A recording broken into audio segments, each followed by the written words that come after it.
महामोहतम पुंजासु बचन रविकर निगर गुरुपद रज मिदु मंजुल यंजन नयन यद्रिक दोष विभंजन तही कर विमल विवेक विलोचन वर्णौ रामचरित भवमोचन अतुलित बलधामं श्रवण शैलाभदेहम धनुजबन किसानुम ज्ञानी नामाग्रिगण्यम सकल गुण निधानम बांद्राणामधीशम रघुपति वरदूतम बातुजातम नमामि वसुदेव सुतं देवं कंसचारूणमर्दनम देवकी परमानंदम कृष्णं वंदे जगद्गुरुम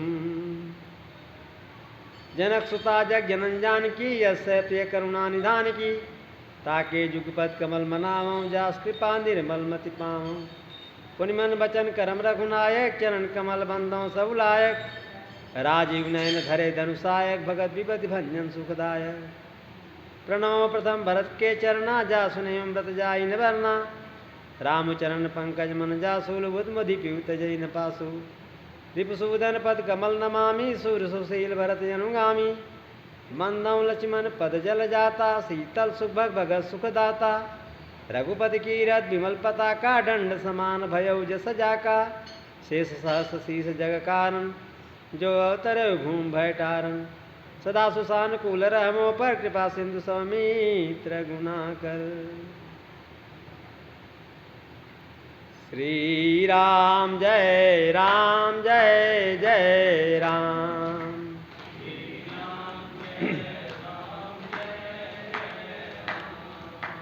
श्री राम जय जय राम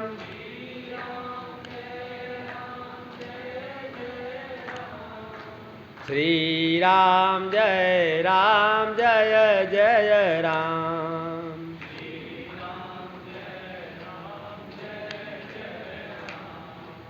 जय जय विघ्न हरण हनुमान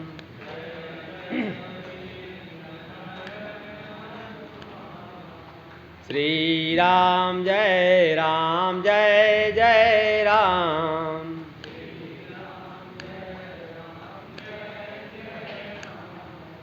जय जय सिद्धिकरण हनुमान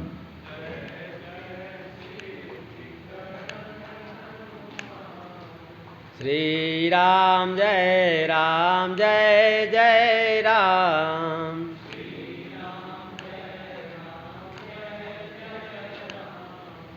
जय जय जय हनुमान गोसाई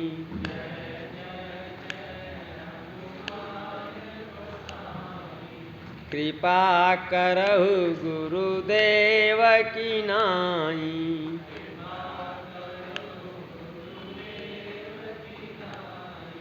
श्री राम जय जय राम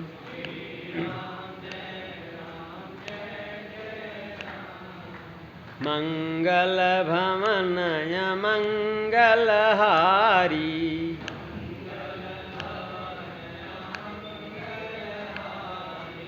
द्रवौ सो दशरथ अजिर बिहारी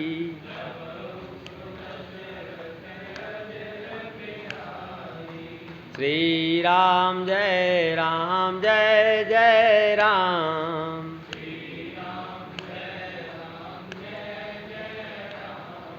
सुमिरी पवन सुत पावन नाम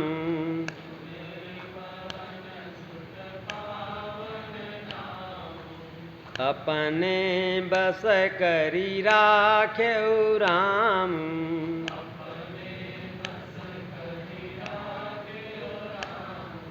श्री राम जय जय राम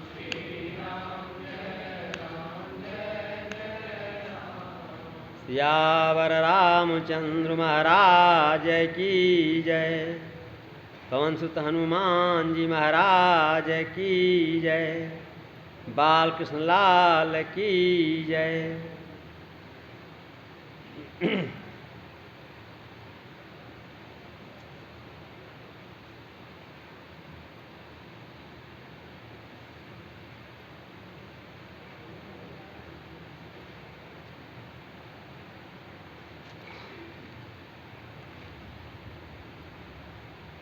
राम कथा के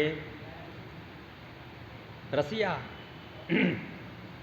अनंत बलवंत श्री हनुमान जी के श्री चरणों में प्रणाम करते हुए अपने अपने माता पिता और अपने गुरुदेव भगवान के श्री चरणों में प्रणाम करते हुए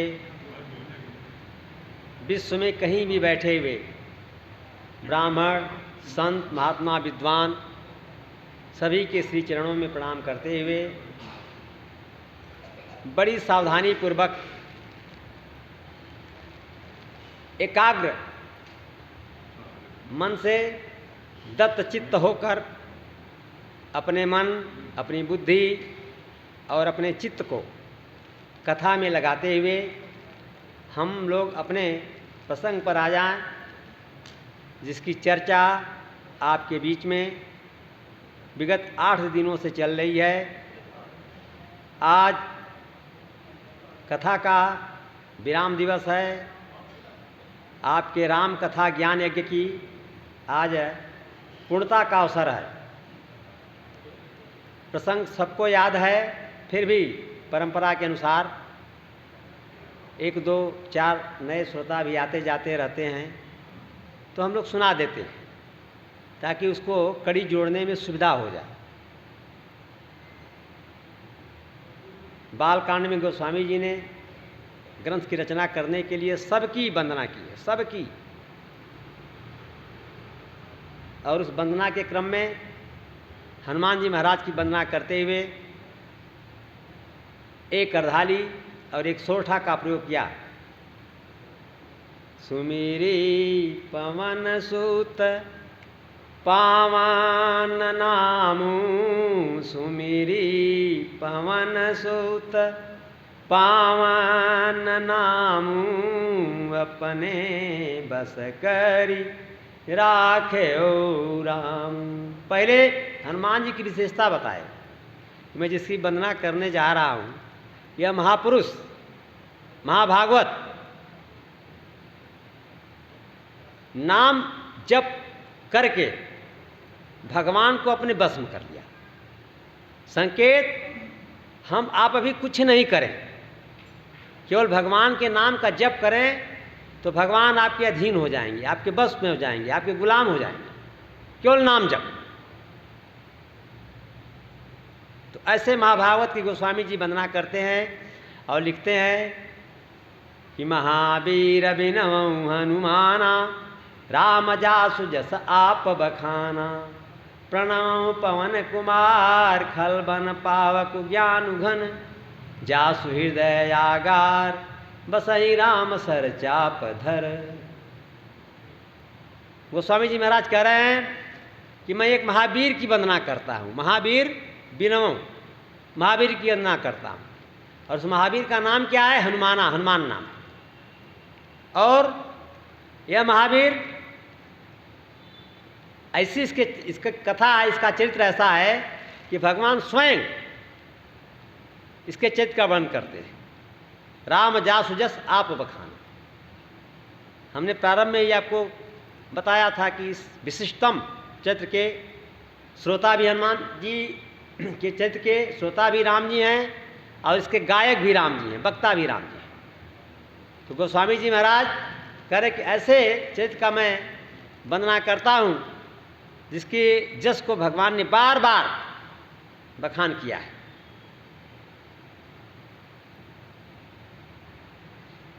प्रणव पवन कुमार, 2 नाम लेते हैं, एक महावीर और एक पवन कुमार। हनुमान जी के नाम तो अनेक हैं, 12 नाम कल आपको बताया हमने, लेकिन ये 2 नाम जो हैं इस प्रकरण में, वंदना प्रकरण में, ये बड़े मूल के नाम हैं। मूल माने हनुमान जी का चरित्र इसी पर टिका है। महावीर, आप विगत कई दिनों से महावीर की चर्चा बड़े प्रेम से श्रवण कर रहे हैं, महावीर। और पवन कुमार, हमारा आपका प्राण पवन पर आधारित है। जिस दिन हवा निकल जाएगी गाड़ी रुक जाएगी, थम जाएगी, चक्का रुक जाएगा। तो हनुमान जी महाराज के पिताजी हैं पवन, उनकी कृपा से हम लोगों की सांस चल रही है, हम लोग जीवित हैं। तो हनुमान जी कई लोगों को प्राण दान दिया है, कितने को तो कथा सुना के प्राण दान दे दिया, कथा सुना सुना के।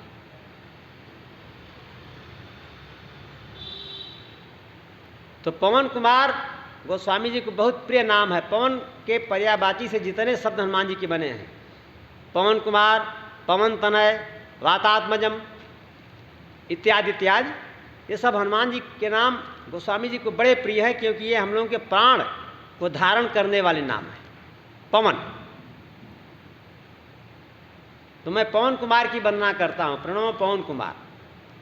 और ये पवन कुमार खल वन राक्षसों के जंगल को जलाने के लिए पावक अग्नि के समान है, खल वन पावक।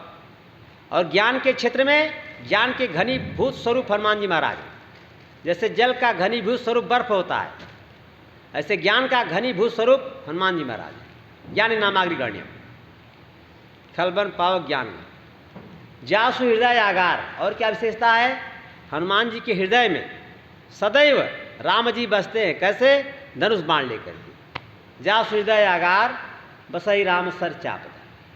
इस प्रसंग की व्याख्या आपके बीच में गुरुदेव भगवान की कृपा से, पूज्यपाद गोस्वामी तुलसीदास महाराज की कृपा से और ग्रंथ रामचरितमानस की कृपा से आपके बीच में विगत 8 दिनों से किया जा रहा है। आज कथा का व्यायाम दिवस है। आइए, कल मैंने हनुमान चालीसा का एक सूत्र पकड़ा था, जिसमें एक पात्र की चर्चा कल आपके बीच में की थी। तुम उपकार सुग्रीव ही कीन्हा, राम मिलाई राजपद दीन्हा। तुम्हारो मंत्र विभीषण माना, भय लंकेश्वर सब जग जाना। गोस्वामी जी महाराज,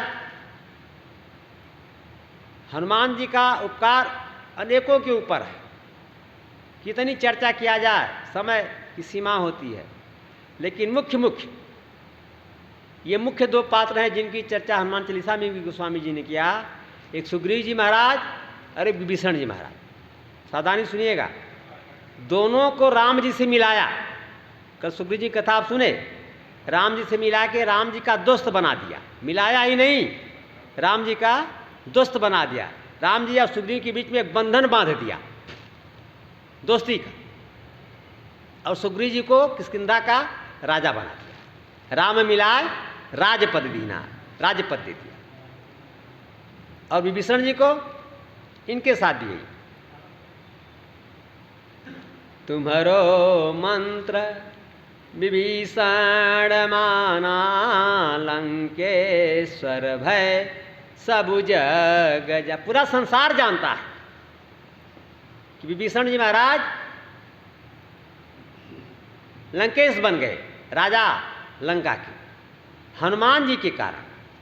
हनुमान जी का उपकार है। हनुमान जी विभीषण को राम जी से मिलाए, तब लंकेश बने।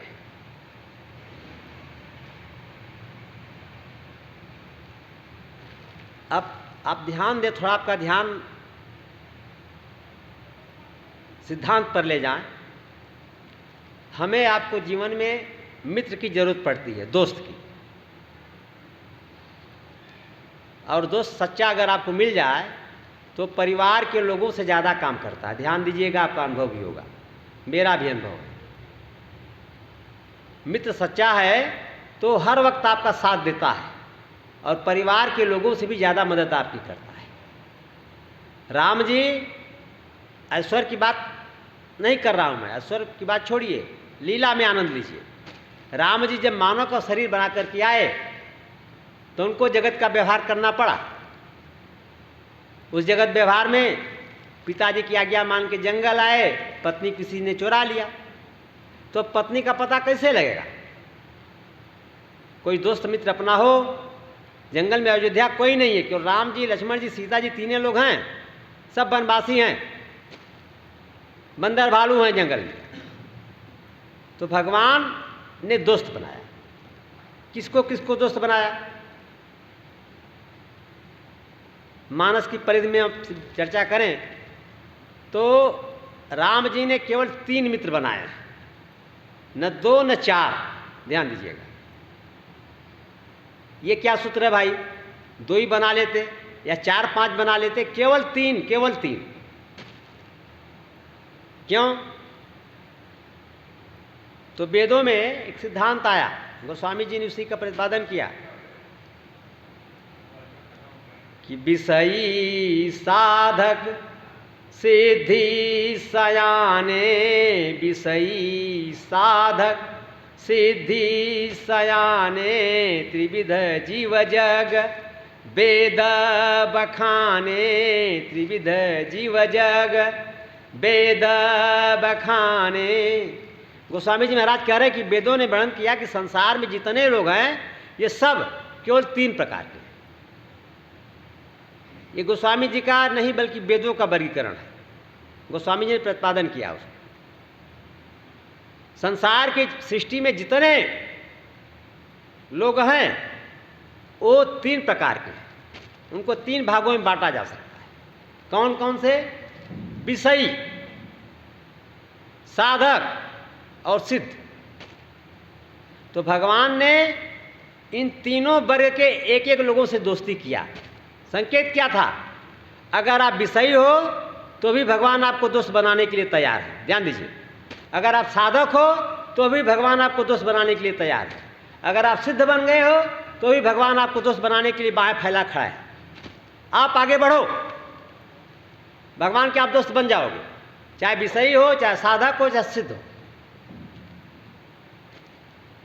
तो 3 में कौन किस भूमिका में है? 3 मित्र कौन भगवान के हैं? एक श्रृंगवेर का प्यारा भक्त है भगवान का, केवट भगवान का सखा है। राम सखा सुनि स्यंदन ताग त्यागा। जब भरत जी महाराज जा रहे थे मनाने राम जी को, तो सबसे पहले केवट आया भेद लेने के लिए कि मनाने जा रहे हैं कि मारने जा रहे हैं, क्योंकि पूरी चतुर्ंगी सेना साथ में है। तो उसको भ्रम हो गया। तो केवट समुदाय में जो बूढ़ा एक व्यक्ति था उसने शगुन निकाला और कहा कि नहीं, ये मारने नहीं जा रहे, मनाने जा रहे हैं। तो जब मनाने जा रहे हैं तो भरत जी की अगवानी के लिए केवट आगे बढ़ा। भरत जी पहचानते नहीं थे। वशिष्ठ जी महाराज ने परिचय दिया कि भरत लाल, ये केवट श्रृंगवेरपुर का राजा है और तुम्हारे भाई राम का मित्र है। जैसे भरत जी ने सुना, राम सखा सुनि स्यंदन त्यागा, रथ पर आरूढ़ थे, रथ से भरत जी कूद पड़े और केवट के चरणों में जाके लिपट गए। केवट ने कहा, महाराज ये क्या कर रहे हो आप? क्षत्रिय राजकुमार, महाराज दशरथ हमारे राजा हैं, उनके आप राजकुमार हो और आज की परिधि में आप युवराज हो। पिता ने और माता ने आपको अयोध्या का राज दिया है, आप मेरे चरणों में आ रहे हो। तुरंत केवट ने उठाया। तो ये राम सखा कौन है? केवट। राम सखा सुन स्यंदन था। और दूसरा सखा कौन भगवान का है? महाराज सुग्रीव, जिसकी चर्चा कल आप श्रवण कर रहे थे।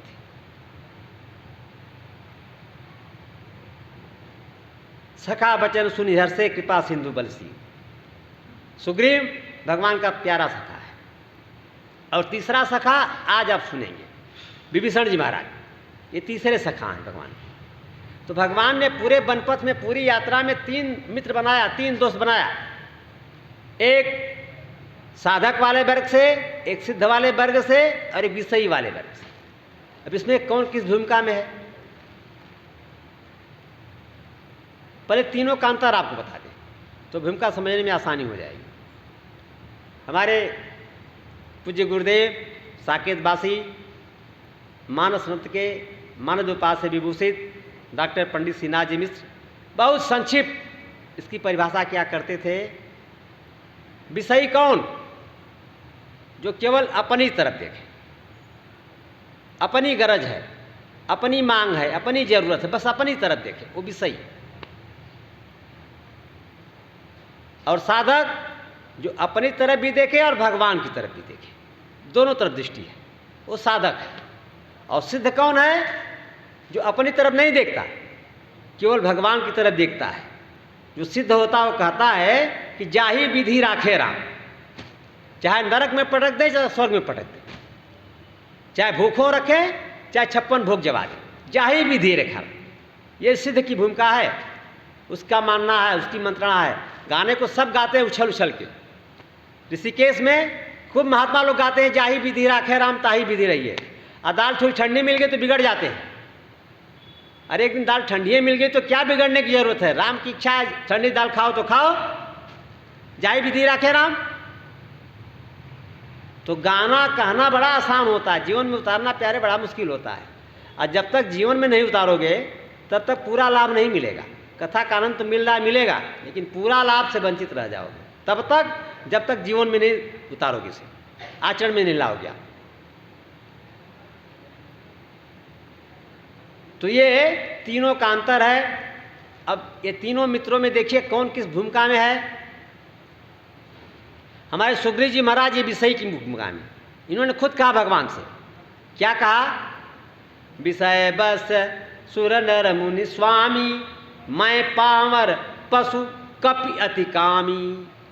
अपने बारे में कहा सुग्रीव जी ने कि भगवान विषय इतने प्रधान होते हैं, इतने प्रभावकारी होते हैं, इतने बलशाली होते हैं कि विषय के बस में, विषय माने क्या?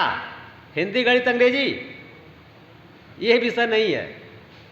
ये एक दिन चर्चा में किया था, मुझे याद आ रहा है, फिर सुना दें आपको। 5 इंद्रियां, पांचों का विषय अलग अलग है। कान आपका बढ़िया चीज सुनना चाहता है, सिनेमा का गाना सुनना चाहेगा। आंख बढ़िया फोटो देखना चाहती है, रूप देखना चाहती है। जीभ बढ़िया भोजन का स्वाद चाहती है। नाक बढ़िया बढ़िया गंध, सेंट, इत्र सूंघना चाहती है। ये विषय है। और ये विषय 5 हैं, और देवताओं को नहीं छोड़े। सूर नर मुनि कोई नहीं बचा। सारे मनुष्य जो बचे वो ठाकुर जी कृपा से बचे। मुनि और देवता सब इन विषयों के अधीन हैं।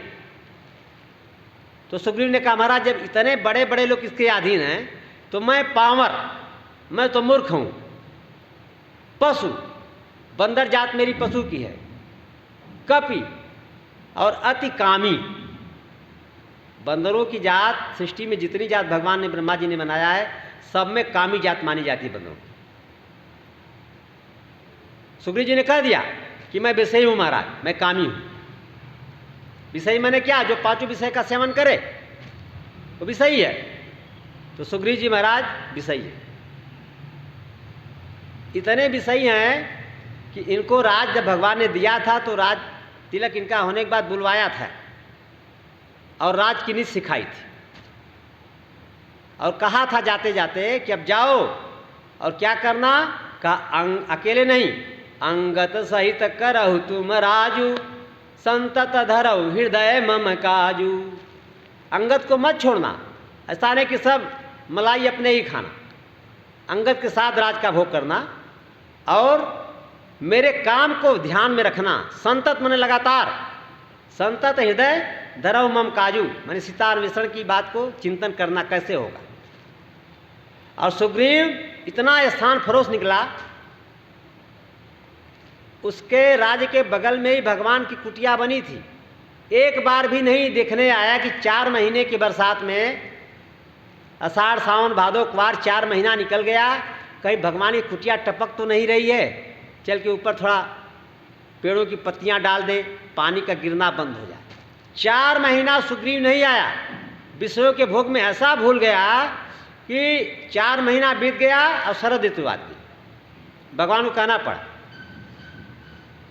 बरसा विगत, बरसा बीत गई, शरद ऋतु आई, लक्ष्मण देखो परम सुहाय। सारे ऋतुओं में शरद ऋतु की क्या बात है? शरद काल का चंद्रमा, शरद पूर्णिमा।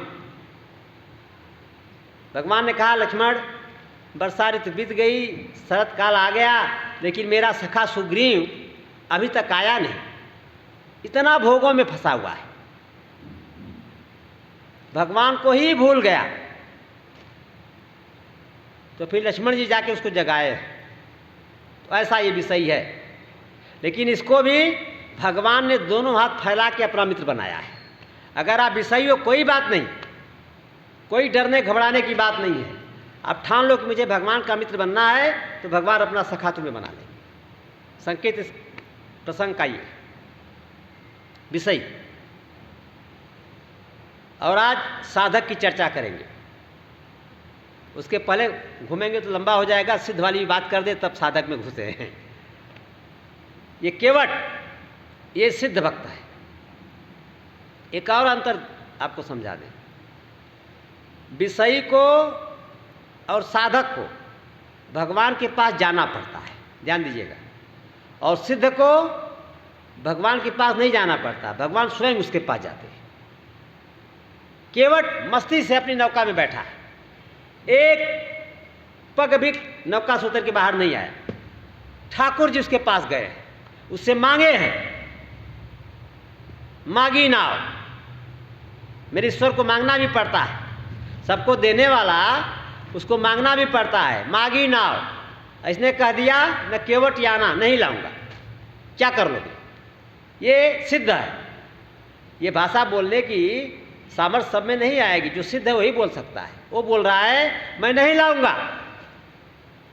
तुम्हारे बाप का नौकर थोड़े हूं। आगे कह दिया, दशरथ जी की शपथ खाया, लक्ष्मण जी शपथ खाया। आई जो पीछे खड़े धनुष पर बार बार हाथ ले जा रहे हैं, मुझे चिंता नहीं है। अगर मर भी जाऊंगा तो कहाँ मरूंगा? गंगा के तट पर। मेरा जस होगा, मेरी मुक्ति हो जाएगी, मुझे मोक्ष हो जाएगा। और लोग पूछेंगे कि क्यों मारा गया, इतिहास, तो लोग बताएंगे ना कि पैर धोना चाहता था, इसने पैर नहीं धुलवाया। पैर धोना कौन अपराध है भाई? कोई प्रेमी हमसे कहे महाराज जी पैर धुला लीजिए, हम कहे नहीं रहने दीजिए। मना तो करे, उसको मार दे, ये न्याय है क्या? तो केवट ने कहा मार दोगे तो भी कोई बात नहीं, मेरा इतिहास उज्ज्वल है। इतिहास कलंकित रघुवंश का होगा, तुम्हारा होगा, कि पैर धोने के लिए एक राजकुमार ने केवट को मार दिया। ये सिद्ध है। सिद्ध को भगवान के पास नहीं जाना पड़ता, भगवान स्वयं चल के सिद्ध के पास जाते हैं। लेकिन विषयी को चलना पड़ता है। सुग्रीव जी डर के मारे पंपासर से उतर नहीं रहे थे कि कहीं बाली मार न दे, तो अपने नहीं गए तो अपने दूत को भेजे, हनुमान जी गए और राम जी को लेके आए। विभीषण को भी लंका से चलना पड़ा रामादल तक, तब मित्र बन पाए। तो आज साधक की चर्चा करेंगे आपके बीच में। सिद्ध सखा भगवान का केवट राज है, निषाद राज केवट, और विषयी सखा सुग्रीव, जिसकी चर्चा आप कल श्रवण कर चुके हैं। आज साधक की चर्चा करनी है आपके बीच में, विभीषण जी। विभीषण जी भगवान के भक्त ही, जान लीजिए, निश्चर कुल में पैदा हुए हैं। लेकिन जब तीनों भाइयों ने तपस्या किया था तो तीनों ने अलग अलग वर मांगा था। रावण ने कहा कि हम किसी के मारने से मरे ही नहीं, तो ब्रह्मा जी ने कहा कि ये तो संभव नहीं है, मृतलोक में जो आता है उसको जाना पड़ता है, मरना तो पड़ेगा, कोई दूसरा वर मांग लो। तो उसने सुधार किया कि हम काहू के मरही न मारे, बानर मनुज जात दुई बारे। रावण की दृष्टि में सबसे कमजोर मनुष्य था और बंदर भालू थे। तो कहा कि अगर बंदर भालू या मनुष्य मुझे मार दें तो कोई बात नहीं, मर जाए ठीक है, लेकिन और किसी के मरने से नहीं मर।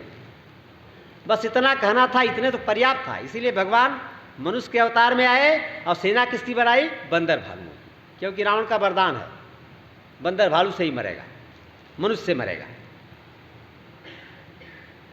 इतना कहना क्या था कि शंकर जी माँ पार्वती को सुना रहे कि मैं ब्रह्मा, ध्यान दीजिए, मैं ब्रह्मा मिली ते ही बर दीना।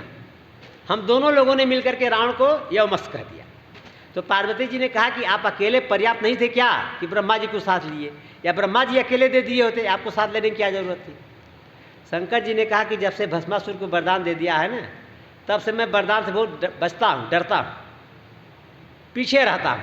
इस बार मैं पीछे था, ब्रह्मा जी को आगे किया था, और ब्रह्मा जी ने जैसे कहा वैसे हाँ हाँ एवमस्त, हम भी पीछे से हाँ में हाँ मिला दिया। मैं ब्रह्मा मिली ते ही बर दीना, उसको वरदान दिया गया।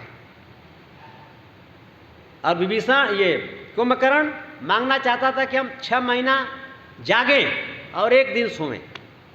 माँ सरस्वती ने सोचा कि अगर ऐसा करेगा तो कोई बचेगा ही नहीं, सब खा जाएगा ये, इतना बड़ा इसका आहार, इतना बड़ा भोजन इसको चाहिए, पेट इसका बड़ा है। तो सरस्वती जी ने इसकी बुद्धि को घुमा दिया। जो 6 महीना जगना चाहता था उसने मांग लिया कि माँ आगे सो मास नींद खट केरी, 6 महीना की नींद मांग लिया कि 6 महीना मैं सोऊं। ब्रह्मा ने कहा यो बस, अभी भी कोई वरदान है? मैं सोऊं, मैं जागूं, मैं खाऊं, मैं पी, कोई वरदान है? इतनी उग्र तपस्या की है सब। एक मांग रहा है कि मरूं ही नहीं, विद्वान है रावण, उसको पता मृतलोक में जो आता सो जाना पड़ता है, यहाँ कोई अमर नहीं है, देवता लोग भी अमर नहीं है। अमर सब देवताओं के लिए आता है शब्दकोश में, लेकिन वो भी अमर नहीं है, उनका एक समय है, लंबा समय इसलिए अमर कर देते हैं। इंद्र भी अमर नहीं है, इंद्र का इंद्रासन बदलता रहता है। अगले कल्प में महाराज बलि इंद्र होने वाले हैं, ये इंद्र हट जाएंगे। तो ये लोग जब हटते बढ़ते रहते हैं तो यहाँ मृतलोक में जो आया वो रहेगा, उसको भी जाना पड़ेगा। विभीषण जी के पास गए, क्या सुंदर संबोधन दिया है। गयो विभीषण पास पुनि कहो पुत्र वर मांग। पुत्र कहा है, बेटा वर मांगो, क्या चाहिए। गयो विभीषण पास पुनि कहो पुत्र वर मांग, तेहि मांगो भगवंत पद अमल कमल अनुराग। विभीषण जी ने क्या मांगा? भगवान के चरण कमलों में मेरा निर्मल प्रेम बना रहे। अब ध्यान दें, विभीषण जी को भगवान के चरणों के प्रेम का वरदान मिला हुआ है। विभीषण जी भगवान के भक्त हैं। इतना कहने के लिए मैं आपको इतनी चर्चा सुनाई। और ऐसे विभीषण जी महाराज, उनको पता हो गया कि ठाकुर जी समुद्र पुल बांध के हमारे भवन के ठीक सामने उनका कैंप पड़ा है, लेकिन विभीषण जी मिलने के लिए नहीं गए। ध्यान दीजिएगा, क्यों नहीं गए? भगवान के भक्त हैं, भगवान के चरणों का प्रेम का वरदान इनको मिला है, लेकिन गए क्यों नहीं? विभीषण जी लंका के गृह मंत्री हैं और विभीषण जी को रावण ने पूरी छूट सुविधा दे रखी है कि तुम चाहे जो करो, जैसे चाहो वैसे रहो। एकदम विभीषण जी प्रतिबंध नहीं है, स्वतंत्र है। तो विभीषण जी अपने भाई रावण के प्रेम में, लोग कहते हैं कि घर का भेदी लंका ढाए, गलत कहते हैं। मेरी कथा बरेली में आनंद आश्रम में चल रही थी और एक रिटायर्ड जज बैठे हुए थे, तो प्रसंग विभीषण जी का सुना रहा था। तो कथा के बाद एक कागज पर लिख करके हमको पकड़ाया कि महाराज जी, विभीषण को लोग घर का भेदी लंका ढाए कहते हैं। हम कल आज तो कथा विराम हो गई, कल आइएगा आपको समझाएंगे। तो विभीषण घर का भेदी नहीं है। राम भक्त होने के बाद भी राम जी उसके मकान के ठीक सामने आ गए हैं, लेकिन एक दिन मिलने नहीं गया। ध्यान दीजिएगा, क्योंकि रावण को बुरा लगेगा। अपने भाई के प्रेम में राम जी से मिलने नहीं गया। ये साधक है ना, अपने तरफ भी देख रहा है, भगवान की तरफ भी देख रहा है। केवल भगवान की तरफ देखता तो चला जाता, लेकिन दोनों तरफ देख रहा है, नहीं गया मिलने के लिए। अच्छा, राम जी को छोड़िए, सीता जी बहुत पहले लंका में आ गई थी। विभीषण को पता है कि जगत जननी जगदम्बा है। एक दिन भी विभीषण प्रणाम करने के लिए सीता जी को नहीं गया। न उसकी पत्नी शर्मा गई। कौन जाती थी? उसकी बेटी। उसकी बेटी भगवान की भक्त थी, त्रिजटा नाम, उसका नाम त्रिजटा है। त्रिजटा नाम राक्षसी है, राक्षसी एका राम चरण रत निपुण विवेका। ये त्रिजटा भगवान के चरणों का प्रेमी है, विवेकी है, निपुण है, ये जाति है। लेकिन विभीषण जी महाराज नहीं गए, न राम जी के पास गए न सीता जी के पास गए। कब गए राम जी के पास? जब हनुमान जी आके समझाया, विश्वास दिलाया, ठोक ठठा के उनको तैयार किया। ऐसा मंत्र दे दिया गोस्वामी जी के, तुम्हारो मंत्र। क्या मंत्र दे दिया? मंत्र ध्यान दें, एक आप जब दीक्षा लेते हैं किसी महापुरुष से, गुरु मंत्र लेते हैं, तो गुरुदेव भगवान आपके कान में कोई मंत्र बताते हैं, तो ये मंत्र है। और दूसरा मंत्र का भाव, मंत्र माने सलाह, सुझाव, विचार। इसी मंत्र से मंत्री बना है। तो सभी मंत्री अपने अपने विभाग का विचार सुझाव प्रधानमंत्री को सुनाते हैं, बताते हैं।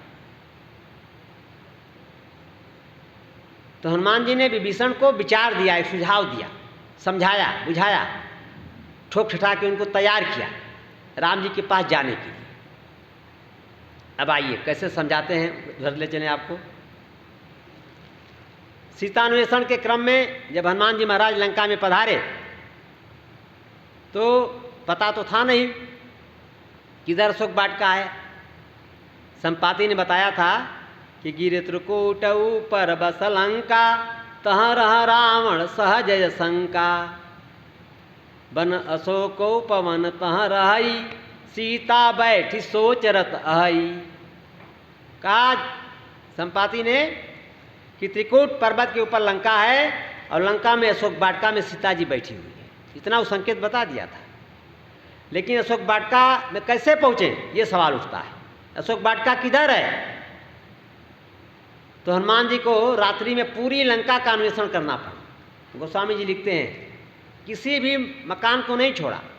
मंदिर मंदिर प्रतिकार शोधा, देखे जहाँ तहाँ अगणित जोधा, गयऊ दशानन मंदिर माही, अति विचित्र कही जात सुनाही। एक एक लोग कहते हैं कि महाराज जी राक्षसों का ये भवन मंदिर कैसे हो गया। गोस्वामी जी मंदिर लिखते हैं, मंदिर मंदिर, भवन भवन नहीं लिखते हैं। क्या लिखते हैं? मंदिर मंदिर। प्रतिकर शोधा, एक एक मंदिर को देखा।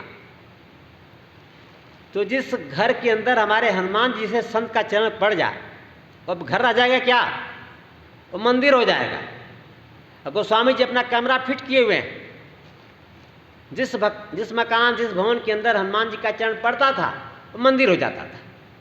अगले मकान में पड़ा वो मंदिर हो जाता था, फिर पड़ा वो मंदिर हो जाता था। और गोस्वामी जी ने लेखनी बढ़ाया, मंदिर मंदिर प्रतिकर शोधा। प्रत्येक मंदिर को हनुमान जी ने देखा लेकिन मां नहीं दिखाई पड़ी।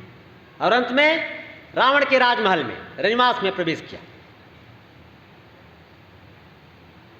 शयन किए देखा कपिते ही, अति विचित्र कही जात न सोई।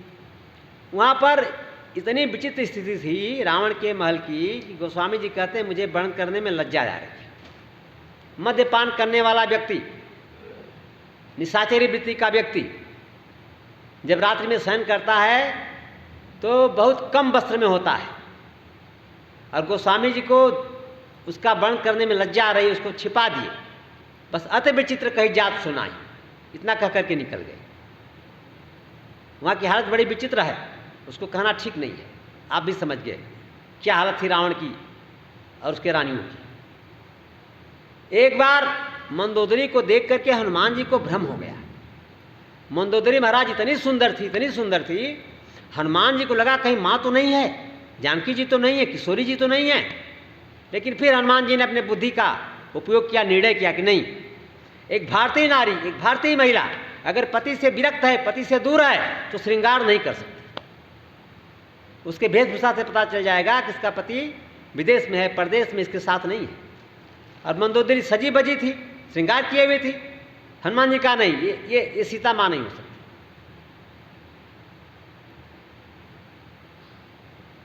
और रात का तीसरा पहर शुरू होने वाला है, खत्म होने वाला 2 बज रहा था। सोचे तो काम रात बीत जाएगी या फिर दिन हो जाएगा, तो फिर हमें छिपना पड़ेगा। इतने में दूर से भवन एक पुनि दीख सुहावा। अब जहाँ भक्त रहता है उसके मकान को भवन लिखा गोस्वामी जी ने, क्योंकि वहाँ भी हनुमान जी का चरण नहीं पड़ा है, पढ़ने में समय लगेगा। भवन एक पुनि दीख सुहावा, हरि मंदिर तहाँ भिन्न बनावा। उस भवन की क्या विशेषता है? कहाँ वहाँ कुछ विचित्र चीजें दिखाई पड़ी। क्या दिखाई पड़ी? ध्यान सुनिएगा। रामायुध अंकित गृह, शोभा बरन न जाय, नव तुलसी का वृंदतः देखी हरस कपिराय। हनुमान जी ने क्या देखा कि उस भवन के बाहर प्रभु राम जी के धनुष बाण बने हुए हैं। ये परंपरा हमारी है, शास्त्रीय परंपरा है, शाश्वत परंपरा है कि घर के बाहर हम कुछ लोग लिखते हैं, कोई शुभागमन, कोई स्वागतम। और आजकल तो शुभागमन और स्वागतम खत्म हो गया। आजकल क्या लिखते हैं? कुत्तों से सावधान। मकान पर लिखा होता है, घंटी बजा के एकाएक मत घुस जाइए, कुत्ता से या कुत्तों से सावधान। मानो इस मकान में कुत्ता रहता है, कुत्तों से सावधान। परंपरा बहुत बिगड़ गई। ये गृहपाल है। भागवत में कुत्ता का नाम व्यास जी ने गृहपाल, गृह के बाहर होना चाहिए रक्षा करने के लिए। और आज आप इसको कहाँ स्थान दे दिए हैं? अपने बेडरूम में, अपने बेड पर इसको सुलाते हैं, अपने गले में लेके रात में रजाई ओढ़ के सोते हैं। ये अच्छी परंपरा नहीं पलप रही है। आपकी संस्कृति कहाँ जा रही, जरा गौर करिएगा, चिंतन करिएगा। या मनीषी लोग बैठे, भारतीय परंपरा के परिभाग इसको पुष्ट करने वाले हम आप हैं। शास्त्रों ने दिग्दर्शन किया है, रास्ता दिखाया है।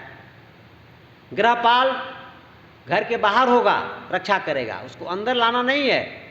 लेकिन हमने कली के प्रभाव में कह लीजिए, चाहे अज्ञानतावश, उसको वहाँ पहुँचा दिया जहाँ नहीं पहुँचना चाहिए। महाराज हम लोग तो बाहर बराबर रहते हैं, किसी न किसी गृहस्थ परिवार में ही भिक्षा मिलती है, भोजन मिलता है, तो एक बात पूछना पड़ता, देखना पड़ता, भाई कुत्ता उत्ता तो नहीं है। अगर होता थोड़ा सा वो शास्त्रीय मर्यादा से अस्पृश्य है, दिक्कत होती है। तो हमारे विभीषण जी महाराज का कैसा घर बना है? बाहर राम जी के धनुष बाण की पेंटिंग की हुई बनाए गए हैं, और नव तुलसी का वृंद था। तुलसी के नए नए बिरवे, नए नए पौधे। तुलसी के पौधे हमारे हनुमान जी को बहुत अच्छे लगते हैं। आप अपने मकान में एक दो पौधा तुलसी जरूर लगाइए, नहीं जमीन उस गमले में लगाइए, लेकिन लगाइए। पारिजात लगाइए, तुलसी लगाइए। हनुमान जी को दोनों पौधे बड़ी प्रिय हैं। पारिजात के नीचे हनुमान जी भगवान जी का ध्यान करते हैं, जहाँ पारिजात मिल जाएगा वहीं बैठ जाएंगे हनुमान जी। और तुलसी देख के प्रसन्न हो जाते हैं। जिस घर में तुलसी होगी उस घर में हनुमान जी घुस जाएंगे, प्रवेश कर जाएंगे। नव तुलसी का वृंदता देख ही हर्ष कपिराय हनुमान जी प्रसन्न हो गए। सोचे कि यहाँ कोई भक्त है, कोई सज्जन है, लेकिन फिर सोचने लगे कि राक्षसों की नगरी है, कहीं माया का खेल तो सब नहीं है, रावण की माया तो नहीं है। लंका निश्चर निकर निवासा, यहाँ कहाँ सज्जन करी बासा। इस मायावी लंका की नगरी में सज्जन संत कहाँ से आएगा, कैसे हो सकता है? अभी हनुमान जी का विभीषण जी का परिचय नहीं है, तर्क कर रहे हैं। मन महु तर्क करे कपिलागा, ते ही समय विभीषण जागा। देखिए हनुमान जी जैसे संत ने जब तर्क किया, विभीषण के बारे में सोचना किया, प्रारंभ किया, वैसे ही विभीषण जी की नींद खुल गई। आप ध्यान दें, संकेत क्या है? हम आप विषय वासना में सो रहे हैं। मोह निशा जग सोवन हारा, देखे सपन अनेक प्रकारा। सो रहे हैं, सपना देख रहे हैं। कब जगेंगे? जब कोई संत, यानी सावधानी सुनिएगा, ध्यान दीजिएगा, जब कोई संत आपके जीवन में आएगा तो आपके सोते हुए स्थिति से आपको जगा देगा। विभीषण जी सो रहे हैं, हनुमान जी का जैसे भवन के पास आना हुआ, हनुमान जी ने जैसे विभीषण जी के बारे में सोचना शुरू किया, विभीषण जी की नींद खुल गई। ये संत के सोचने का प्रभाव है, संत के जगाने का प्रभाव है, संत की कृपा का प्रभाव है। और सज्जन व्यक्ति, भक्त व्यक्ति सोता है तो राम राम कह के सोता। ध्यान दीजिए, आप भी प्रयास कीजिए, अभ्यास कीजिए। और जब जगता है तो राम राम कह के बिस्तर छोड़ता है। और कराग्रे बसत लक्ष्मी, नियम यह है, उठने के बाद ऐसे लगाएं और हाथ पर दर्शन करें। कराग्रे बसत लक्ष्मी, हाथ के अगले भाग में लक्ष्मी का निवास होता है, लक्ष्मी जी का दर्शन करें। कराग्रे बसती लक्ष्मी, कर मध्य तु सरस्वती, मध्य में सरस्वती जी का निवास है, सरस्वती माँ का दर्शन करें। कर मूले गोविंदम, और मूल में भगवान गोविंद का निवास है। तो कराग्रे बसत लक्ष्मी, कर मध्य तु सरस्वती, कर मूले गोविंदम, प्रभाते कर दर्शन। सुबह उठते उठते इनका दर्शन करना चाहिए। फिर उठ करके पृथ्वी माँ को प्रणाम करो। समुद्र बसने देवी, पर्वत स्तन मंडले विष्णु पत्नी नमस्तुभ्यम पादस्पर्श समस्मि। ये पृथ्वी माँ भगवान विष्णु की पत्नी है। आप कभी पद्मनाभ टेम्पल का दर्शन कीजिए केरल में, तो पद्मनाभ टेम्पल में भगवान की जो विष्णु भगवान की मूर्ति है, पूरी लंबी मूर्ति शयन की हुई है और भगवान के नाभि से कमल निकला है। कमल में ब्रह्मा जी ऊपर विराजमान है और सामने विष्णु भगवान खड़े, बगल में 2 देवियाँ खड़ी हैं। तो मुझे समझ में नहीं आया, दर्शन किया समझ में नहीं आया, तो मैंने वहाँ बाहर जो फोटोग्राफ बेचते थे दुकानदारों से पूछा, एक फ़ोटो लिया तो उसमें पूछा भाई ये 2 लोग कहाँ से आ गए? विष्णु भगवान के साथ तो लक्ष्मी जी होती हैं। तो उसने बताया महाराज जी एक लक्ष्मी जी हैं, एक पृथ्वी माँ है। लक्ष्मी जी जैसे भगवान की पत्नी है, वैसे पृथ्वी माँ भगवान विष्णु की पत्नी है। विष्णु पत्नी नमस्तुभ्यम, आपको मैं प्रणाम करता हूँ। पादस्पर्श क्षमस्व में, आपके ऊपर मैं अपने पैरों से आघात करके प्रहार करके चलता हूँ, मेरे इस रिश्ता को क्षमा करो। ये नियम है। और इधर तो आँख खुली नहीं कि कराग्रे कप प्याला चाय बेटी, बिना इसके कितने लोगों को प्रेशर नहीं बनता है। और जो धूम्रपान करने वाले हैं उनको वो चाहिए। आदत सुधारिए, पानी पीजिए, उठकर 1 लीटर पानी पीजिए, खूब प्रेशर बढ़िया बनेगा। ठंडा पानी पीजिए, गर्म पानी पीजिए, जैसा नॉर्मल पानी पीजिए, पानी पीजिए। हमारे त्रिपाठी जी महाराज बैठे हैं, इनको सुबह चाय पीने की आदत है, तो हमने कहा जरूर तो मंगवा दे खा के। कहा नहीं नहीं काम चल रहा है, हमारी विधा को अपनाएं, हमारे जैसा पानी पीजिए आप, पानी खूब पिए और पेट साफ हो गया, बोले अब घर भी जाके छोड़ देंगे चाय पीना, पीबे नहीं करेंगे। अब इसके बिना काम चल गया, कौन खटपट करने जाए? तो अभ्यास करेंगे, 2-4 दिन में लाइन पर गाड़ी आ जाए। बुरी आदत को जितना जल्दी छोड़े प्यारे अच्छा है। अच्छी आदत पकड़ोगे तो हमेशा आपको फायदा मिलेगा, लाभ मिलेगा। तो जैसे हमारे हनुमान जी महाराज ने तर्क किया, विभीषण जी जग गए। मन महु तरक करे कपिलागा, ते ही समय, उसके पहले नहीं, ते ही समय शब्द गोस्वामी जी के जोर इस पर है। इसके पहले नहीं, के ही समय का जिस समय तर्क कर रहे हैं हनुमान जी। मन महु तरक करे कपिलागा, ते ही समय विभीषण जागा। विभीषण जी जग गए। जगे तो राम राम कह के सोए थे, जगेंगे फिर राम राम करना है। राम राम ते ही सुमिरन कीना, हर्ष हृदय कपि सज्जन चीना। उठते विभीषण जी ने राम राम राम राम शुरू किया। अब हनुमान जी प्रसन्न हो गए कि ये राक्षस नहीं सब उठ सकता है, न राम राम कर सकता है, तो रावण रावण कहेगा। अब अस्वस्थ हो गए हनुमान जी महाराज कि कोई भगवान का प्यारा भक्त है, इससे मुझे परिचय करने में कोई नुकसान नहीं होगा, परिचय जबरदस्ती मैं करूंगा, यही सन हठ। गोस्वामी एक शब्द है, अगर हनुमान जी कृपा नहीं करते तो विभीषण जी राम जी के पास नहीं पहुंच पाते। हनुमान जी ने ऐसन हठ जबरदस्ती, ऐसन हठ करी हो पहचानी, साधु ते हो इन कार जहानी। विभीषण जी ने विभीषण से मिलने का हनुमान जी ने मन बनाया और कहा कि नहीं भी परिचय करेंगे तब भी हम जबरदस्ती इनसे परिचय करेंगे। ऐसा हट करी हो पहचान। और हनुमान जी ने रूप पलटा, अभी मशक समान रूप कपिधरी, मशक समान बंदर हैं, रूप पलटा, विप्र का रूप पर आया, जिस रूप में राम जी के सामने गए थे। हनुमान जी का बड़ा सिद्ध हस्त रूप है ये। अयोध्या में जाते भरत भैया के पास तब भी विप्र रूप बनाते हैं, राम जी के पास गए तब भी विप्र रूप बनाए, और आज विभीषण के सामने जाना तभी विप्र रूप बनाए। विप्र रूप धरि बचन सुनाए, सुनत विभीषण उठित धाये। इधर हनुमान जी ने ब्राह्मण का भेष बनाया, इन्होंने भी राम राम शुरू किया। अब जब बाहर की आवाज़ अंदर गई तो विभीषण जी दौड़े कि कोई इतनी रात कौन आ गया लंका में, और फिर राम राम स्मरण करने वाला, सुमिरन करने वाला। दरवाजा खोला, कपाट को खोला विभीषण जी, देखे तो सामने एक ब्राह्मण देवता खड़े हैं। विभीषण जी ने प्रणाम किया और कहा, भगवान मैं आपको पहचानता नहीं, लेकिन देखने से आपके चेहरे के तेज से लगता है कि तुम राम दीन अनुरागी, आयहु मोहि करन बड़ भागी। मुझे तो लगता है कि आप स्वयं साक्षात राम जी हो। अब ब्राह्मण का भेष बना करके मुझे अनुग्रहित करने के लिए आए हो। आप कौन हो बताओ? परिचय पूछा।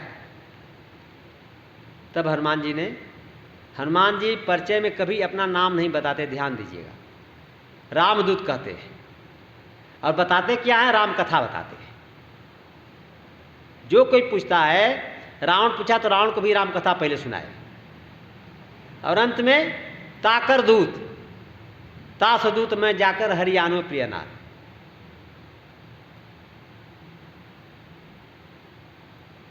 नाम नहीं जल्दी बताना चाहते, और हम लोग नामे बताने में व्याकुल हैं, काम कुछ नहीं करना चाहते, नामे का प्रचार करते रहते हैं। नाम हो जाए, नाम कहाँ से होगा? और नाम चाहते हो रास्ता बता दे, नाम कैसे होगा? सावधानी सुनिएगा, ध्यान दीजिएगा। गोस्वामी जी हैं, नाम नामते होत है सुने सयानो लो, नाम नामते होत है सुने सयानो लो, मेरा सुत नहीं जाया शिष्य न मुंडा को। राजस्थानी भाषा में है। गोस्वामी जी राजस्थान की भी यात्रा बहुत की है, तो जगह जगह उनके राजस्थान के भी शब्द मिलते हैं। मुंडिया राजस्थानी भाषा। गोस्वामी जी कहते हैं कि नाम नामते होता है, भगवान के नाम को पकड़ लो, आपका नाम हो जाएगा। आपको नाम बढ़ाने की करने की जरूरत नहीं, आप अपने आप आपका नाम फैल जाएगा, प्रतिष्ठा मिल जाएगी। नाम माने प्रतिष्ठा। सुने सयाने लोग, जो सयाने लोग हैं, बुद्धिमान लोग हैं, इसको सुने कि नाम कैसे होता है, भगवान के नाम से होता है। उदाहरण दिया। परंपरा ये है, विश्वास उनका ये है कि गृहस्थ सोचता है कि हम पुत्र पैदा कर देंगे तो मेरा नाम हो जाएगा, माने मेरे मरने के बाद मेरा वंश चलेगा। सावधान सुनिएगा, सब गृहस्थ लोग बैठे हैं यहाँ। गृहस्थ सोचता है कि बेटी होगी तो मेरा नाम नहीं चलाएगी, दूसरे कुल में जाएगी, दूसरे के कुल का नाम चलाएगी। अब बेटा होगा तो मेरे कुल का नाम चलाएगा, मेरा नाम चलाएगा। अब बेटा क्या करता है कि बेटा आपके मरने के 15वें दिन क्रियाकर्म करके सीधे तहसील में जाता है और वरासत का एप्लीकेशन देता है कि पिताजी का नाम काट के मेरा नाम चढ़ा दिया। 15 दिन क्रियाकर्म में बजा रहता है, बस उतना ही शांति है। इसके बाद तहसील में जाके एप्लीकेशन देता है, लेखपाल से मिलता है, लेखपाल को 500 रुपया देगा कि भैया पिताजी का नाम काट के मेरा नाम कर दो। अब कहाँ बेटा आपका नाम बढ़ा रहा है, चला रहा है। और एक आपका भ्रम तोड़ दे। लोगों को भ्रम है कि बेटा बड़ा सुख देगा, पैदा हो जाएगा बेटा तो बड़ा सुख देगा। लेकिन आचार्य क्या कहते हैं, ध्यान सुनिएगा, जन्मत ही दाराहर, सावधानी सुने, जन्मत ही दाराहर बड़े भयो धन छीन, अंत समय सिर फोड़ता पुत्र कहाँ सुख दीन। आचार्य कहते हैं कि जरा ध्यान करो, ध्यान दो कि जब बेटा पैदा होता है तो पत्नी हाथ से निकल जाती है।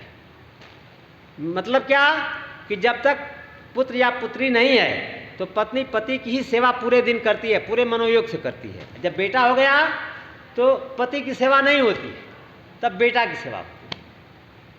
अब पुत्र गए किनारे, हंसियाप चले गए।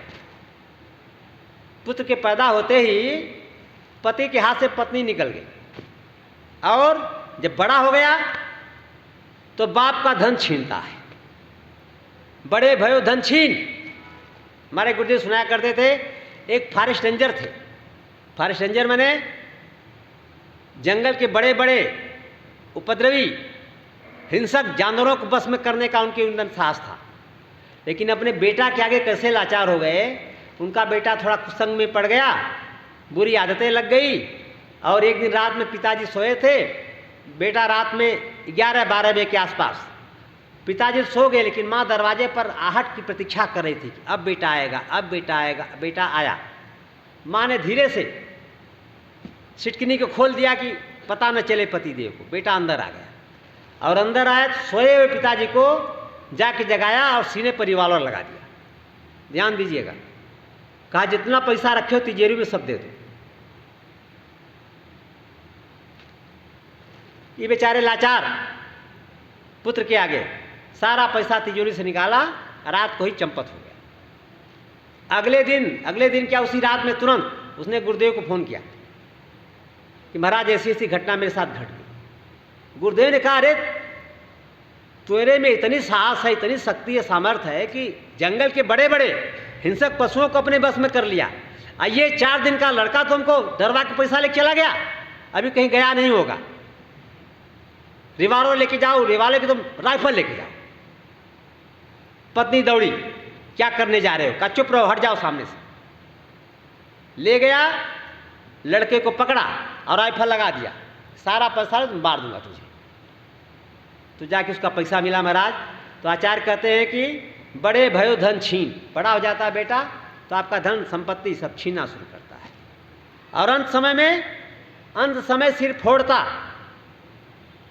कपाली क्रिया, पूरी शरीर जल जाती है, खोपड़ी नहीं जलती है महाराज, ये बड़ी मजबूत होती है। भगवान ने ऐसा बनाया है कि बहुत मजबूत है, ये जलती ही नहीं है। तो इसको बेटा बांस से लेकर के मारता है, तोड़ता है, 2 टुकड़ा हो जाती है। तो अंत समय सिर बड़े भयो धन छीन, अंत समय सिर फोड़ता, कहाँ? पुत्र सुखदेव। अंतिम समय में बेटा सर को फोड़ता। ये बताओ कि ये बेटा कहाँ सुख दिया जीवन में। और हम लोग, एक बेटा हो जाता, अरे बेटी में क्या बुराई है, क्यों बेटा के पीछे भाग रहे हो?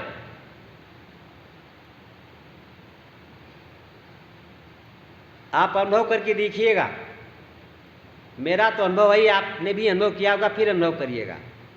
आपके पास भगवान ने बेटा और बेटी दोनों दिया हो और दोनों नौकरी करने के लिए एक ही शहर में रह रहे हो और आपकी तबीयत बिगड़ जाए, फोन दोनों को एक साथ करिए, तो बेटा 3 दिन बाद आएगा और बेटी उसी रात चल देगी, उसी रात पहुंच जाएगी, फ्लाइट पकड़ लेगी। बेटी का यह प्रेम है।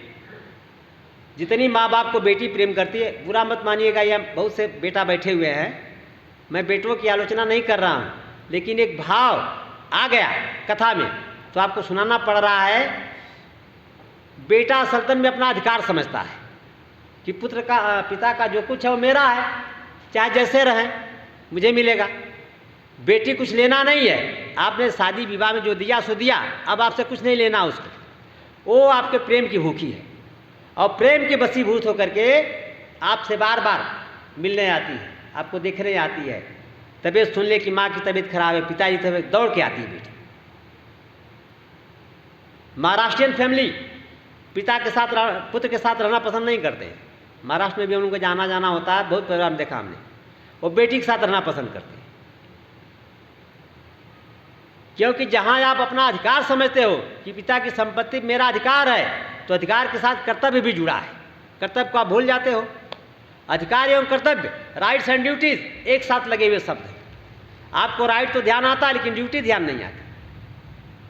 समय इतना बिगड़ गया है कि पिता बेटे से गिलास पानी मांगे, पहले तो मिलेगा नहीं, और अगर मिल गया तो पिता कहता थैंक यू। हमारे गुरुदेव कहा करते थे कि ऐसा पुत्र किस काम का नालायक, जो पानी या गिलास दे दे तो उसको भी थैंक यू कहना पड़े, धन्यवाद बोलना पड़े। तो विभीषण जी महाराज को लगता है कि राम जी हमारे ऊपर कृपा करने के लिए विप्र का भेष बना करके हमारे कुटिया में पधारे हैं। हनुमान जी से परिचय पूछा। हनुमान जी ने कहा नहीं भैया, मैं न राम हूँ और न मैं विप्र हूँ। अपने रूप में हनुमान जी प्रकट हुए, कहा कि मैं रामदूत हूँ, न राम हूँ और न विप्र हूँ। क्या हूँ मैं रामदूत हूँ।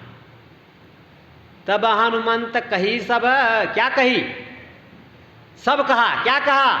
तब हनुमंत कही सब, राम कथा निज नाम। भगवान की कथा हनुमान जी जहाँ कहते सुनाते, भगवान कथा सुनाते हैं, कथा सुनाते हैं भगवान की, अपनी कथा नहीं सुनाते, भगवान कथा सुनाते हैं। तब हनुमंत कही सब राम कथा, भगवान की सारी कथा सुनाई और बाद में निज नाम, अपना नाम सुनाया। सुनत जुगल तन पुलक मन, मगन सुमिर गुणग्राम। दोनों लोगों का शरीर प्रसन्न हो गया और आंखों से अश्रुपात होने लगा। हमारे परम श्रद्धेय, परम वंदनीय महाराज जी पधारे। महाराज जी का बार बार स्वागत व्यासासन से। तो हनुमान जी महाराज राम की कथा सुनाते हैं। विभीषण को भी राम की कथा सुनाई और सुनाते सुनाते हनुमान जी ने एक मंत्र दिया। क्या मंत्र दिया? सुनहु विभीषण प्रभु कै रीति, करहीं सदा सेवक पर प्रीति। विभीषण सुनो ध्यान दे करके, हमारे भगवान का एक नियम है। रीति माने नियम, रिवाज। क्या नियम है? कि हमेशा ये भक्तों पर प्रेम करते हैं और तुम उनके प्यारे भक्त हो और तुमको कैसे ये विश्वास नहीं हो रहा कि हम शरण में जाएंगे तो भगवान नहीं लेंगे। मंत्र दे दिया हनुमान जी ने कि राम जी अपने भक्तों पर प्रेम करते ही, ये उनका नियम है, उनका रीति है, उनका रिवाज है। विभीषण जी ने फिर कहा कि तात कबहु मोहि जानी अनाथा, करी हैं कृपा भानुकुल नाथा। हे हनुमान जी महाराज, मैं अनाथ हूं।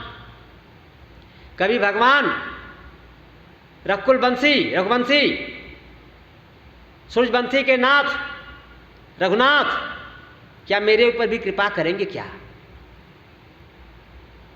तो हनुमान जी ने अपना उदाहरण दे दिया। असमय अधम सखा सुन। हनुमान जी क्या कहते हैं? मैं अधम हूं। कैसे अधम हूं? तो एक उदाहरण दिया कि प्रात ले जो नाम हमारा, मिले न ते ही दिन ताही आहारा। विभीषण जी ने कहा कि सवेरे उठ के जो हमारा नाम ले लेता है उसे दिन में भोजन नहीं मिलता। हमारे पूज्य गुरुदेव बंबई में सेंचुरी मिल में इसी प्रसंग को, इसी अर्धाली को लगा रहे थे संगति। तो एक श्रोता कथा के बाद पूछा कि महाराज जी, हनुमान जी का सुबह नाम लिया जाए तो भोजन नहीं मिलता है क्या? तो गुरुदेव ने जानते क्या उत्तर दिया? गुरुदेव ने कहा आज जाके सो रात में और सवेरे उठ के हनुमान जी का नाम लेना और फिर शाम को बताना कि भोजन मिला कि नहीं मिला, कि 56 भोग मिला। ये तो हनुमान जी का कार्पण्य है, उनका दैन्य भाव है, उनकी दीनता है, उनकी करुणता है। विभीषण को समझाने के लिए उन्होंने कह दिया कि प्रात ले जो नाम हमारा। ये सामान्य बंदर थोड़े हनुमान जी हैं कि जो सुबह बंदर का नाम दिख जाए, बंदर का मुंह दिख जाए तो दिन खराब मानते हैं। हनुमान जी महाराज परम संत हैं, सिद्ध संत हैं, भगवान के प्यारे हैं, जानकी मैया के दुलारे हैं।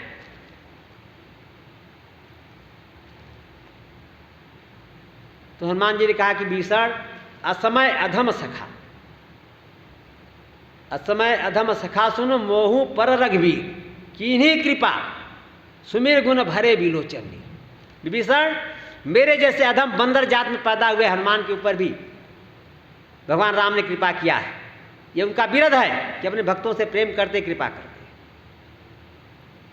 तो तुम भी ठाकुर जी के शरण में आओ, कृपा होगी। इतना जब ठोक ठटा के हनुमान जी लंका जला के गए, कथा आपको सुना चुके हैं। अब विभीषण जी महाराज रावण को समझाने के लिए गए। अब सोच लिए कि या तो रावण को रास्ते पर लाएंगे या खुद हम रास्ता बदल लेंगे। दो बात होती है, या तो आप मेरी बात मान जाओ नहीं तो हम ही किनारा कर लेते हैं।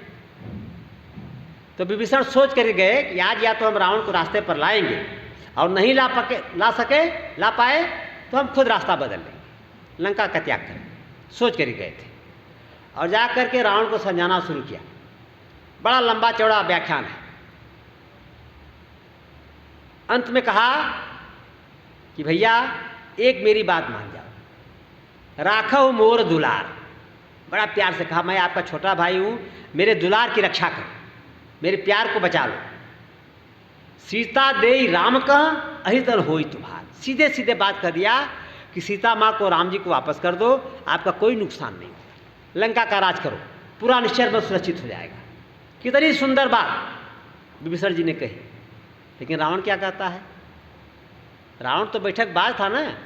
कहता है रावण कि मम पूर बसी तपसी न पर प्रीति, 60 मील जाई तिनहि कहु नीति। अरे दुष्ट, मेरे लंका में रहता है, मेरा भरण पोषण पा करके तो तुष्ट होता है, पुष्ट होता है, और बात करता तपस्वियों की।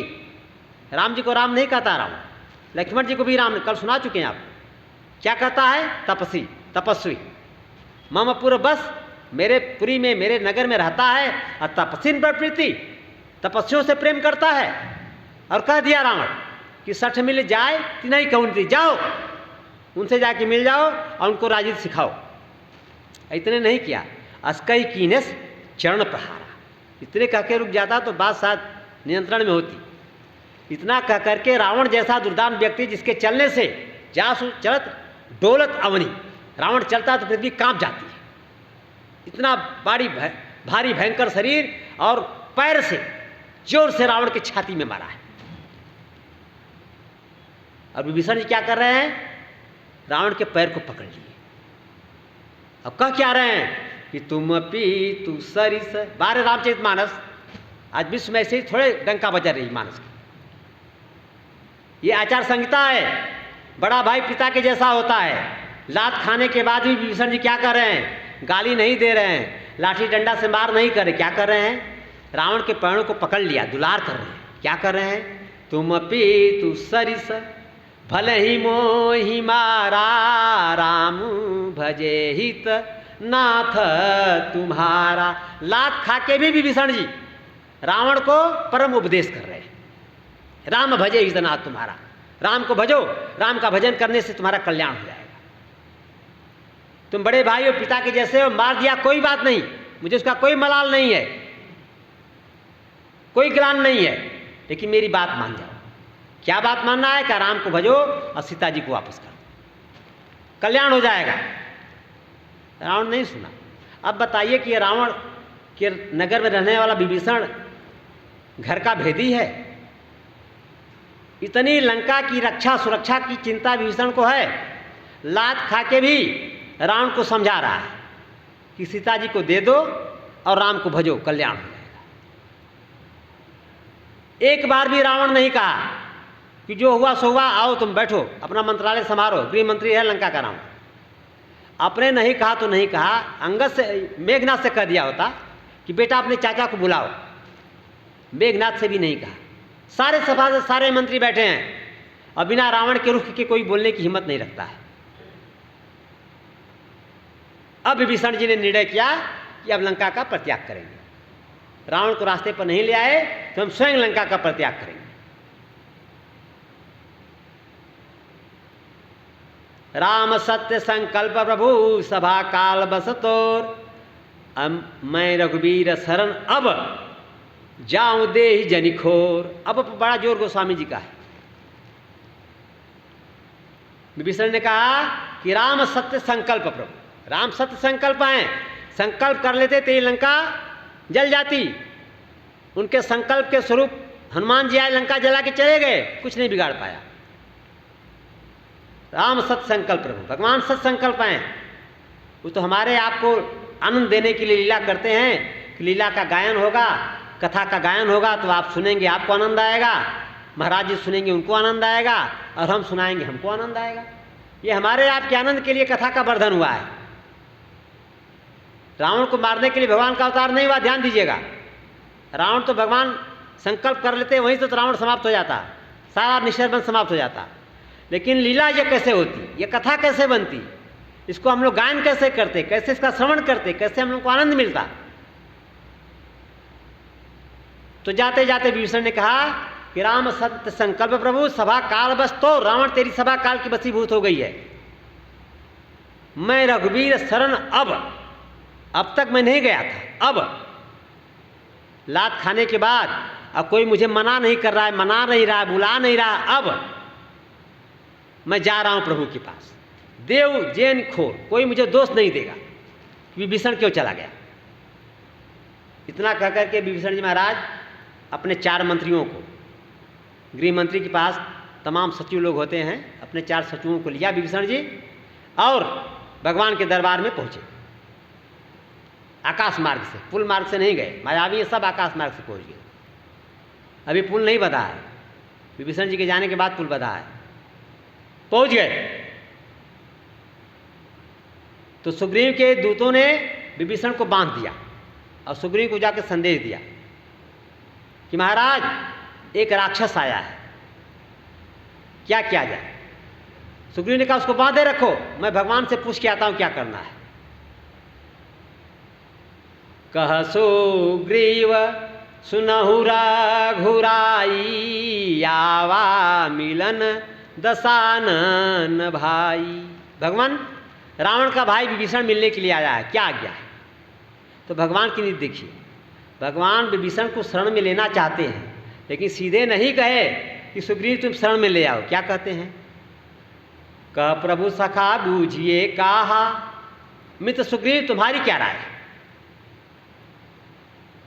सुग्रीव जी क्या कहते हैं, प्रभु यह राक्षस है, जानी न जाई निशाचर माया। राक्षसों की माया बड़ी विचित्र होती है, उससे पार पाना बड़ा मुश्किल है, पता नहीं आके क्या माया करेगा, इसलिए इसको शरण में लेना ठीक नहीं, इसको बंधे रहने दीजिए। सुग्रीव ने अपनी बात कह दिया।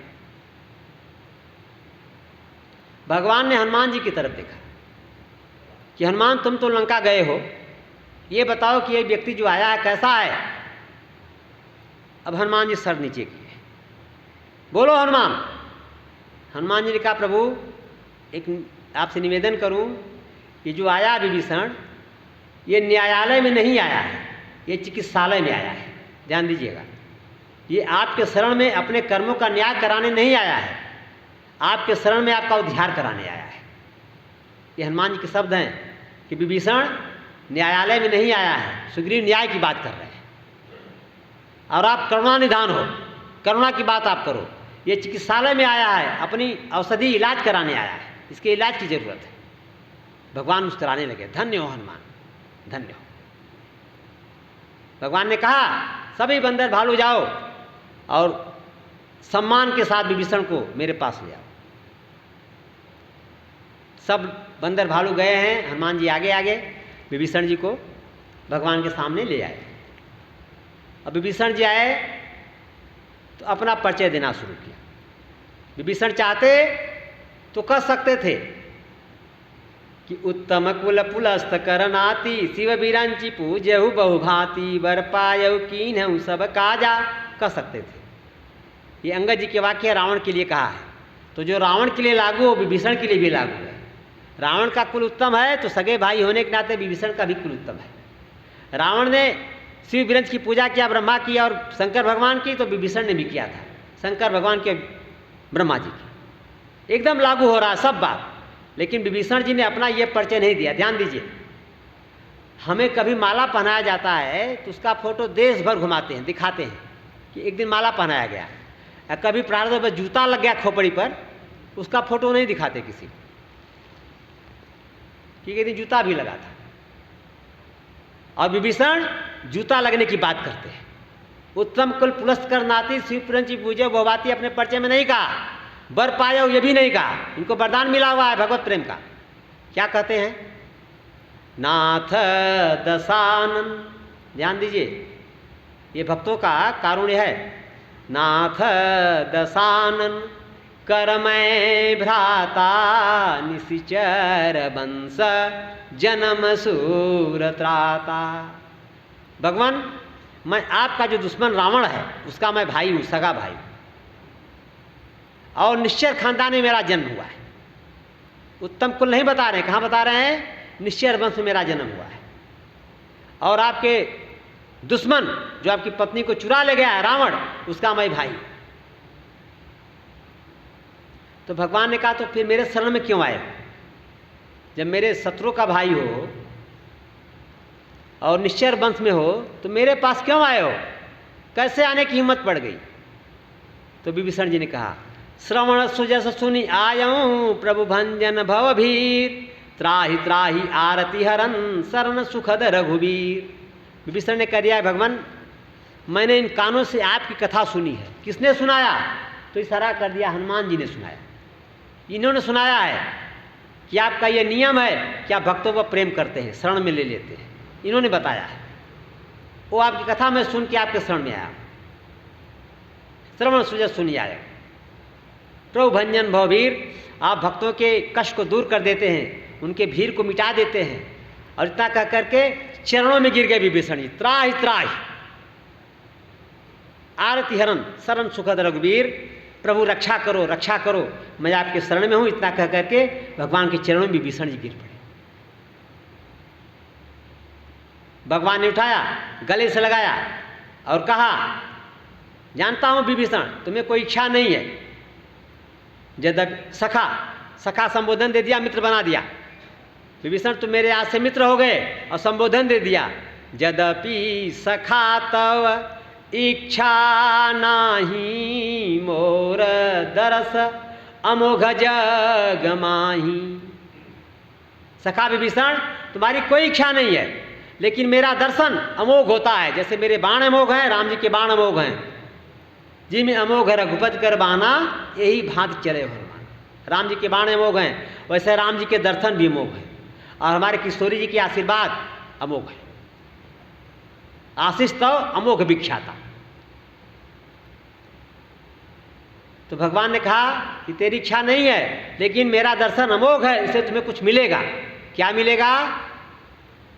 तुरंत बंदर भालू से समुद्र का जल मंगवाया और सुग्रीव विभीषण जी का राज्याभिषेक कर दिया। अस कही राम तिलक तेहि सारा, सुमन वृष्टि नभ भई अपारा। देवता लोग बराबर पुष्पों की वृष्टि करते रहे हैं मानस के अलग अलग प्रसंगों पर, लेकिन गुरुदेव भगवान कहा करते थे कि इस प्रसंग पर जितना देवताओं ने फूल बरसाया उतना वृष्टि कभी नहीं हुई फूल की। कारण कि अभी रावण के मरने में संदेह था देवताओं को, लेकिन जब लंका का राजा बना दिया गया विभीषण को, तो जब रावण मरेगा तभी ना विभीषण जी राजा होंगे। राजा जिंदा है और दूसरा राजा बना दिया गया, क्या अभिप्राय? जब वो मरेगा तब तो ये राजभार संभालेंगे। तो देवता आश्वस्त हो गए कि अब राम जी रावण को जरूर मारेंगे, इसलिए बड़ा प्रसन्न हुए और सुमन वृष्टि भई अपारा, आसमान से अपार सुमन वृष्टि होने लगी। सुमन वृष्टि न भई अपारा, आसमान से देवता लोग फूलों की खूब वृष्टि करने लगे। विभीषण जी सच्चाई बता रहे भगवान को, प्रभु आप करुणा के सागर हो।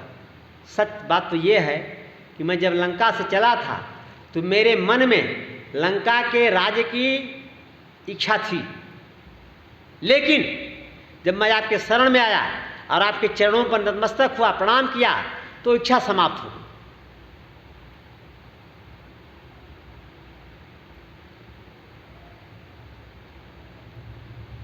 मम उर कछु बासना रही, सो प्रभु पद प्रीत सरित सो बही। विभीषण ने ईमानदारी से अपनी बात को स्वीकार कर लिया कि मेरे मन में पहले इच्छा थी लंका पर राज करने की, लेकिन आपके चरणों में मैंने प्रणाम किया तो आपके चरणों के प्रेम रूपी नदी में मेरी इच्छा प्रवाहित हो गई, बह गई। अब मैं निश्चेष्ट हूँ, मेरी कोई इच्छा नहीं है, अनीय हूँ। भगवान ने कहा तुम भले तुम्हारी कोई इच्छा नहीं है, लेकिन मेरी तो इच्छा है। मेरा दर्शन अमोघ होता है, जिसको दर्शन मिल गया वो खाली हाथ नहीं जाएगा, और इसलिए मैंने तुमको लंका का राजा बना दिया। अस्का ही राम तिलक तही सारा, राजाभिषेक कर दिया। सुग्रीव का राजाभिषेक लक्ष्मण जी ने किया। विभीषण का भी राजाभिषेक एक बार दोबारा होगा। ये तो भगवान ने समुद्र किनारे किया है। जब रावण मारा जाएगा तो भगवान लंका नगर में नहीं जाएंगे, पिता का वचन है वन में रहना है। तो सुग्रीव जी विभीषण जी लोग जाएंगे, अंगद हनुमान सब जाएंगे, लक्ष्मण भैया विभीषण का राज तिलक करेंगे लंका के राज सिंहासन पर। वो आगे का प्रसंग है, लेकिन आज समुद्र के तट पर भगवान ने अस्का ही राम तिलक तही सारा। क्या भाग्य विभीषण की! विभीषण को सखा बनाया, विभीषण को लंका का राज्य दिया। क्यों दिया? तुम्हारो मंत्र विभीषण माना, लंकेश्वर भय सब जग। पूरा संसार जानता है, हनुमान चालीसा का पाठ बच्चा बच्चा करता है, सबको पता है कि भगवान ने विभीषण को अपना सखा बनाया और विभीषण को लंका का राजा बना दिया। तुम्हारे हनुमान जी महाराज का बड़ा उदात्त चरित्र है, जिस पर कृपा करते हैं। पहला काम उसको राम जी से मिलाते हैं। पहला काम, राम दुआरे तुम रखवारे, हो तना आज्ञा बिन पैसारे।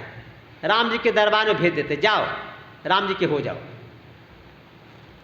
तो जिस पर कृपा हनुमान जी की होती है, सबसे पहले हनुमान जी उस भक्त को राम जी से मिला देते हैं, और फिर तो लाभ है लाभ है। जब राम जी क्या हो गए तो जहाँ राम धनी तहाँ कौन कमी, जहाँ राम राजा है वहाँ क्या किस बात कमी है। तो हमारे विभीषण जी भगवान के साधक सखा है, निषाद राज सिद्ध सखा है, सुग्रीव विषयी सखा है, और विभीषण जी महाराज साधक सखा है। हनुमान जी कृपा से सुग्रीव को भी राज्य मिला, राम के सखा होने का गौरव मिला, विभीषण जी महाराज को भी राम सखा होने का गौरव मिला, और लंका का राज मिला। हमारे हनुमान जी महाराज का चरित्र कोई क्या सुनाएगा महाराज। हरि अनंत हरि कथा अनंता, बोविद गावई साधु संता।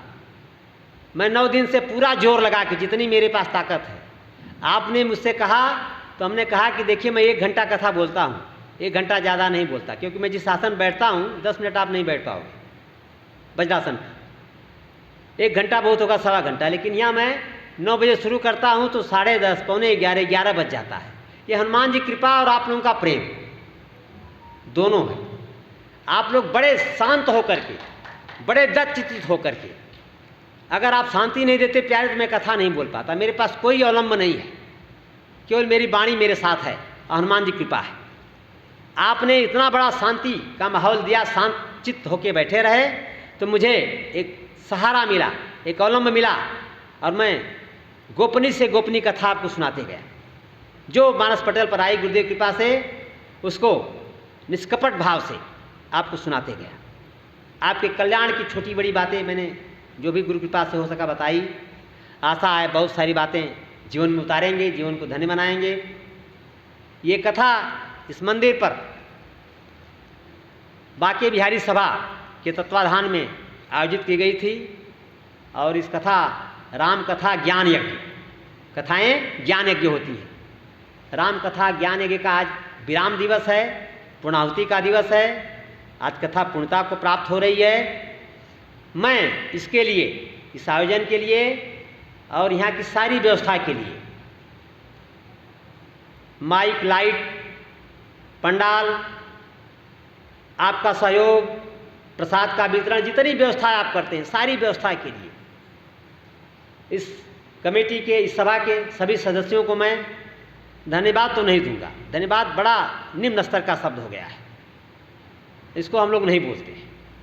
आप सभी को साधुवाद दूंगा, और आप सभी साधुवाद के पात्र हैं। और उत्तरकांड का एक दोहा से आपके मंगल की कामना, अपने मंगल की कामना करेंगे। जा सुनाम भव भेषज हरण घोर त्रयशूल, सोई कृपाल मोहि तो पर रहु सदा अनुकूल। हमारे ठाकुर जी सदैव हमारे ऊपर और आपके ऊपर ऐसे ही अनुकूलता बनाए रहें, ऐसे ही आप कथा का श्रवण करते रहें, ऐसे विद्वानों को बुलाते रहें, सम्मान करते रहें, कथा श्रवण करते रहें। और काशीवासी होने के कारण ब्राह्मण वंश में जन्म मिला है, और थोड़ा रामायण वेद का पाठ भी कर लेते हैं, तो वेद पाठी विप्र भवे, इस न्याय से भी मुझे आपको आशीर्वाद देने का पूरा अधिकार है, पूरा अधिकार है। चाहे आप जिस उम्र के पड़ाव पर हों, आप सभी को मैं आशीर्वाद देता हूँ। क्या आशीर्वाद देता हूँ? वंशस्थ भवति हरिर भक्ति, आपके वंश में भगवान की भक्ति दिन पर दिन बढ़ती रहे, भगवान के चरणों में आपकी रति मति गति बनी रहे। इन्हीं शब्दों के साथ इस 9 दिन के व्याख्यान में कुछ वाचास्वन हो गया, कुछ प्रमादवश ऐसी बातें निकल गई हों जो आपको अच्छी नहीं लगी हों, उसे मुझे वापस कर दीजिएगा, उसको साथ मत ले जाइएगा। और जो अच्छी बात लगी हो उसे रामचरितमानस का प्रभाव समझ करके, हमारे हनुमान जी का प्रसाद समझ करके उसको ग्रहण करिएगा, जीवन में उतारिएगा। जीवन में जब उतारेंगे तभी पूरा लाभ मिलेगा। मैं बराबर कहा करता हूँ, केवल सुनने से आपको आनंद मिलेगा, पुण्य मिलेगा, लेकिन जीवन में उतार लेंगे तो आपका जीवन, आपका परिवार धन्य हो जाएगा। आपके बच्चे आपको देख करके वैसा करेंगे। इन्हीं शब्दों के साथ 2 बार प्रभु का नाम, इसके बाद वाणी को विराम। श्री राम जय राम, जय जय राम। श्री राम जय जय राम। श्री राम जय जय राम। श्री राम जय जय राम। श्री राम जय जय राम। श्री राम जय जय राम। श्री राम जय जय राम। सियावर रामचंद्र महाराज की।